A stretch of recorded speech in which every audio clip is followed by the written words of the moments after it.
देखो, चुनाव का समय आ रहा है, जिला पंचायत का, प्रधानी का, क्षेत्र पंचायत का। लाल, पीले, काले, गुलाबी, नारंगी बहुत आएंगे आपके बीच में,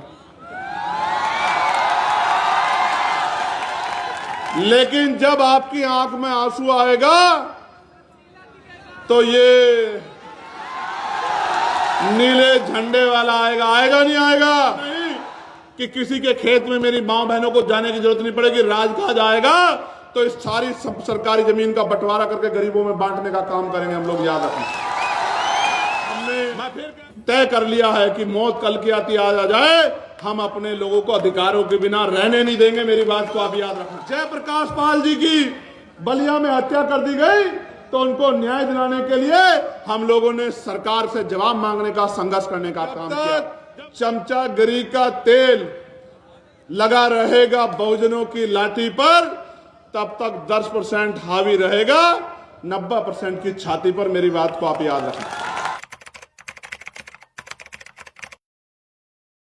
और मंडल कमीशन जब लागू हुआ, सिफारिश लागू हुई, 2 सिफारिशों से यह तय हुआ कि 27% रिजर्वेशन ओबीसी के भाइयों को मिलेगा। और कई प्रदेश ऐसे हैं, लोकतांत्रिक व्यवस्था है, हमारी संख्या है, लेकिन उसके बावजूद भी कई प्रदेश ऐसे हैं जहां आज तक भी 27% कॉन्स्टिट्यूशनल रिजर्वेशन नहीं मिलता।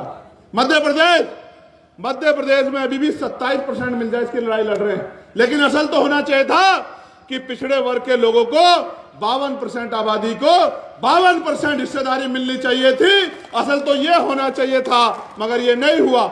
इसलिए मैं बार बार कहता हूं कि जब तक चमचागिरी का तेल लगा रहेगा बहुजनों की लाठी पर, तब तक 10% हावी रहेगा 90% की छाती पर। मेरी बात को आप याद रखें।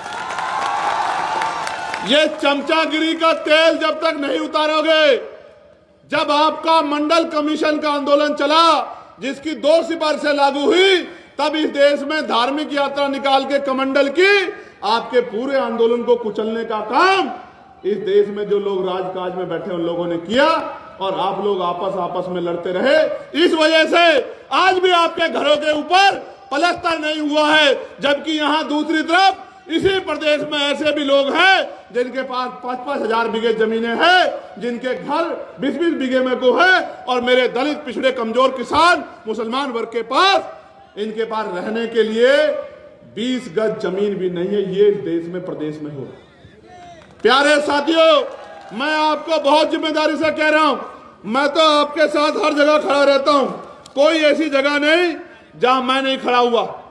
जब जयप्रकाश पाल जी की बलिया में हत्या कर दी गई तो उनको न्याय दिलाने के लिए हम लोगों ने सरकार से जवाब मांगने का, संघर्ष करने का काम किया। जब मेरठ में आकाश पाल की पीट के हत्या कर दी गई, इतनी वैसी थी वो हत्या, इस तरह के हालात थे कि उस बच्चे को देख नहीं पा रहे थे। जब वो हत्या कर दी गई बांध के, मार के, तो अकेले चंद्रशेखर और हमारे साथी खड़े थे, लड़ाई लड़ रहे थे। और जिन नेताओं को वोट देके आपने गद्दियों बिठाया, वो घर में बिस्तर तान के सो रहे थे। अगर वो ठंड में कोई लड़ने काम कर रहा था तो वो ये टीम है जो इस मंच पर बैठी। प्यारे साथियों, कौशाम्बी में जब हमारी पाल समाज की बच्ची के साथ अन्याय हुआ, तो जब मैं वहां गया तो रास्ते बंद करके, झूठ बोलकर मुझे गेस्ट हाउस में जाकर डिटेन कर दिया, और उधर दूसरी तरफ जो हमारे लोग खड़े थे उनके साथ हिंसा करा के 85, 80, 90 लोगों को हमारे जेल में भेजने का काम किया। उनको लगा कि इन जेल में भेजने से, लाठी चलाने से हम लोग डर जाएंगे, लेकिन मैं बता देना चाहता हूं सरकार को, हम डरने वाले लोग नहीं। जीवन एक बार है, एक बार आदमी पैदा होता है, एक बार मरता है। ना 2 बार आदमी पैदा होता है, ना 2 बार मरता है। और मैं फिर कह रहा हूं, हमने तय कर लिया है कि मौत कल की आती आज आ जाए, हम अपने लोगों को अधिकारों के बिना रहने नहीं देंगे। मेरी बात को आप याद रखना। प्यारे साथियों, मुझसे एक मीडिया के साथी ने आके कहा कि चंद्रशेखर भाई, इतनी बड़ी रैली है, एक टीवी चैनल नहीं आया। मैंने उनसे कहा, टीवी चैनल वाले भाई, ज्यादातर लोग पैसा लेके काम करते हैं, क्योंकि उन्होंने बड़े बड़े ऑफिस बना रखे हैं। बड़े बड़े स्टाफ रख रखे हैं। हम लोगों के पास देने को पैसे नहीं है, इसलिए वो हमारी रैलियों कवर नहीं करने आते। तो मैं बहुजन मीडिया के एक एक साथी का बहुत बहुत धन्यवाद करूंगा जो वहां अपना काम छोड़ के आए हैं और हमारे आंदोलन को मजबूत करने का काम कर रहे हैं। और मैं ये जो हमारे सोशल मीडिया के बहादुर शेर बैठे हैं, इनको भी बहुत बहुत धन्यवाद करता हूं। कब तक छिपाओगे, कब तक दबाओगे, कब तक रास्ते में बाधा बनोगे? एक दिन आएगा कि इस बेड़ियों को काट कर भी हम अपने रास्ते पर निकल जाएंगे। मेरी बात को आप याद रखना। प्यारे साथियों, मुझे जब मैं आ रहा था एक सज्जन मिले तो मुझसे पूछने लगे, चंद्रशेखर भाई आपने तो बहुत सारे रैली अनाउंस कर दिए, तो आपने मुहूर्त दिखाया नहीं दिखाया? मैंने उनसे कहा, पहले मैंने उनकी तरफ देखा, फिर मैंने उनको कहा कि आपके सुझाव के लिए मैं धन्यवाद देता हूं, लेकिन ना तो मैं मुहूर्त देख के पैदा हुआ हूं कि मुहूर्त शुभ है या अशुभ है, ना ही मैं मुहूर्त शुभ अशुभ देख के मरूंगा, और ना ही मैं मुहूर्त देख के कोई काम निश्चित करता हूं। मैं तो ये मानता हूं हमारे लिए सबसे शुभ मुहूर्त वो है जिस दिन हम वोट डालने जाते हैं और हम अपने फैसले को निर्धारण करने के लिए जाते हैं कि हम किसको ताकत देने जा रहे हैं। मैं आपको भी कह रहा हूं, एक सवाल यहां आया था कि चंद्रशेखर भाई लोग तो बहुत आते हैं लेकिन वोट नहीं मिलता। मैं आपसे पूछना चाहता हूं, क्या हमारे काम में कोई कमी है? नहीं, दोनों हाथ उठा के बताओ। क्या अभी भी हमें कोई परीक्षा देनी बाकी है? अगर ताकत बनेगी तो क्या बदलाव होगा पता है आपको? मैं बताता हूं क्या बदलाव होगा।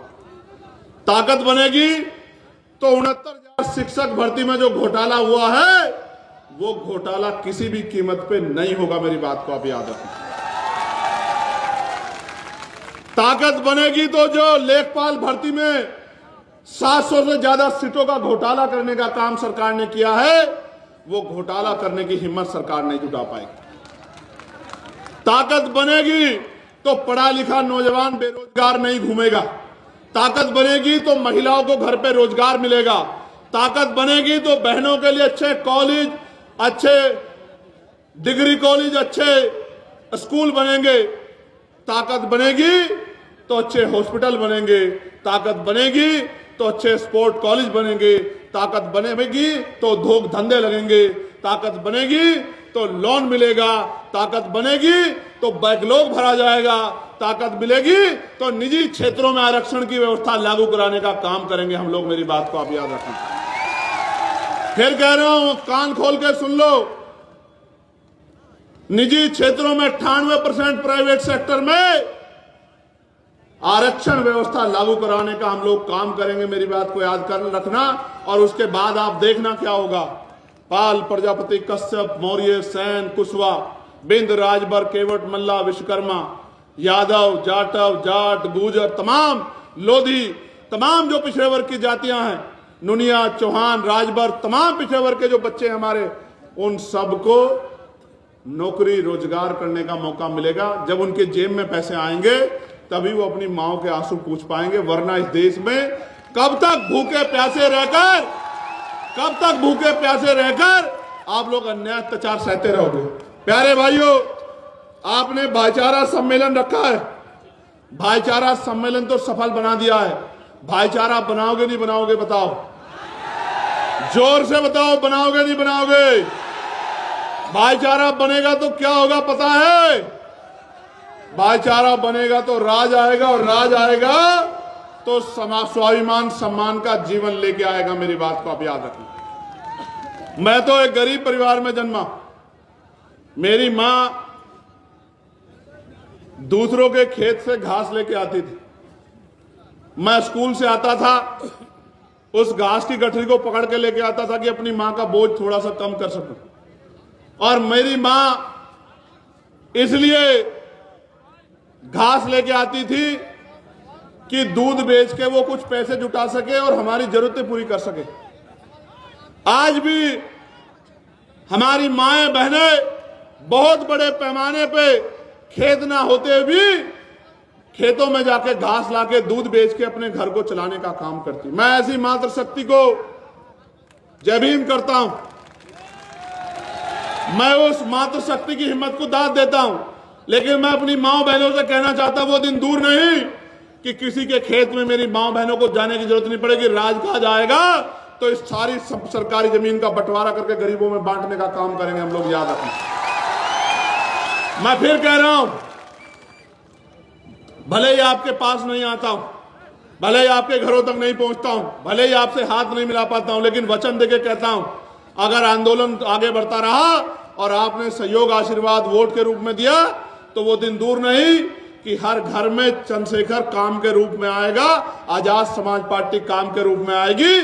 जब आपके बच्चे को रोजगार मिलेगा, जब आपके घरों में सुख सुविधाएं आएंगी और जब आंसू आएंगे तो वो खुशी के होंगे इस बात के कि इस बार हमारी ताकत बन गई, हमारी ताकत सफल होगी। इस ताकत को रोकने के लिए बहुत सारे लोग लगे हुए हैं, इस ताकत को रोकने के लिए, और वो ताकत मेरी नहीं रोकना चाहते। वो किसकी ताकत रोकना चाहते हैं? वो आपकी ताकत रोकना चाहते हैं, वो आपको कमजोर करना चाहते हैं। वो ये जानते हैं कि अगर इनकी ताकत बढ़ेगी तो उनके यहां मजदूरी कौन करेगा। मेरी बात को आप याद रखना, उनके बर्तन कौन बनाएगा, उनकी चटाई कौन बनाएगा, उनके खेतों में काम कौन करेगा, तमाम तरह के जो उनके अपमान का जो काम करना पड़ता है वो कौन करेगा, उनके सफाई का काम कौन करेगा, सीवर में कौन उतरेगा, मैला कौन उठाएगा। इसलिए कह रहा हूं, नौजवानों को कह रहा हूं, खूब पढ़ो, ज्ञान में किससे पीछे मत रहो, एक रोटी कम खाओ जो गाड़गे जी महाराज कहते थे, लेकिन पढ़ो और पढ़ाओ, ज्ञान हासिल करो, शिक्षा हासिल करके रोजगार की तरफ को बढ़ो, अंधविश्वास पाखंडवाद को जोड़ो, भाईचारा बनाओ और संवैधानिक रूप से संघर्ष करके ऊंचे ऊंची कुर्सियों पे पहुंचो और उन कुर्सियों पे पहुंच के अपने गरीब कमजोर लोगों का हाथ पकड़ने का काम करो, उनके आंसू पोंछने का काम करो। मैं और आप एक हैं, मैं भी उसी परिवार से निकल के आया हूं जिन परिवारों से आप निकल के आए। मैं आपके प्यार को जानता हूं, मैं आपके संघर्ष को जानता हूं। मेरी एक आवाज पर चाहे दिल्ली हो या लखनऊ या मुजफ्फरनगर, आप दौड़े दौड़े चले जाते हो, लेकिन मेरे भाइयों दौड़े दौड़े जाने से काम नहीं चलेगा। जब तक आप अपनी बस्तियों में गांव गांव जाके बूथ कमेटी नहीं बनाओगे, सेक्टर कमेटी नहीं बनाओगे, भाईचारा कमेटी नहीं बनाओगे, जब तक अपने क्षेत्रों में एकजुट समाज को एकजुट नहीं करोगे, तब तक आप सफल होने वाले नहीं। तो मेरे पास आगे पीछे नहीं आने की जरूरत नहीं, अपने क्षेत्रों को मजबूत करने की जरूरत है। बूथ जीतेंगे तो विधानसभा जीतेंगे, विधानसभा जीतेंगे तो राजकाज बनेगा, और राजकाज बनेगा तो आपके अधूरे सपने पूरे होंगे, आपकी जेब में पैसा आएगा। और जिस दिन आपकी जेब में पैसा आएगा, फिर मैं कहता हूं, जितनी मोटरसाइकिलें मैंने यहां से वहां तक देखी, मैंने कहा था सौरभ से गाड़ी में बैठ के कि ये जो मोटरसाइकिल पे आया है ना, ये मेरा वो भाई है जिसको आंधी तूफान भी मुझसे दूर नहीं कर सकता। मैं इसकी ताकत को जानता हूं, जिसको ना सर्दी की फिक्र है, जिसको ना गर्मी की फिक्र है, जिसको बरसात की फिक्र है, ना आंधी तूफान की फिक्र है। मगर मैं फिर कहता हूं, आप तो मेरे लिए इतना करते हो, अब मेरा नंबर है कि हम सब लोग भी आपके लिए कुछ करें। लेकिन तब काम तब आगे बढ़ेगा अगर अकेला इंजन जोर लगाता रहेगा तो स्पीड नहीं बनेगी। समझ रहे हो नहीं समझ रहे हो? देखो, चुनाव का समय आ रहा है, जिला पंचायत का, प्रधानी का, क्षेत्र पंचायत का। लाल, पीले, काले, गुलाबी, नारंगी बहुत आएंगे आपके बीच में, लेकिन जब आपकी आंख में आंसू आएगा तो ये नीले झंडे वाला आएगा। आएगा नहीं आएगा? आएगा नहीं आएगा? तो ये लाल, पीले, काले, गुलाबी, नारंगी तो अपने मकसद को आएंगे, झूठा भाईचारा दिखाएंगे, और जब उनका राजकाज बनेगा तो आपके बच्चों की नौकरी को छीन के अपने बच्चों के खाते में ले जाएंगे। और जब आपका राजकाज बनेगा तो हर गरीब को उसका हक मिलेगा। इस बात का मैं आपको विश्वास दिलाता हूं।